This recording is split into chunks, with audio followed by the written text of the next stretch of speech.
This video is going to go out for all the taller passengers that are concerned about finding a vehicle that they're going to fit comfortably in. So this is actually our Kia Telluride. This is our second row right here, and I'm in the third row. The second row has 42.4 inches of space, and the third row has 32 inches of legroom, which is plenty spacious.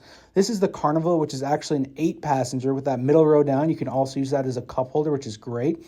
And now the Kia Sorento, which is another third row option, which is really cool about that one, has the rear entertainment system here.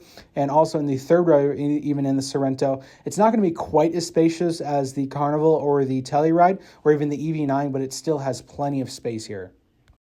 The last thing I would add is that a lot of Kia models are actually surprisingly spacious, so don't automatically make the assumption that you won't fit. I've done paperwork for plenty of people that were 6'4", 6'5", fitting into Kia Fortes, Kia Souls, Kia K5s, which is our midsize sedan as well. So if you think you're not going to fit, I would at least test drive and see how spacious it is regardless. But if you know you definitely want room, those are going to be your best options there. Our Kia Telluride, our Kia Sorento, our Kia EV9, and then the Carnival here as well. If you guys have any questions, please contact us here at 262-444-5445. Ask for sales. We can set up an appointment for you. Otherwise, take care, stay safe. We'll see you guys soon.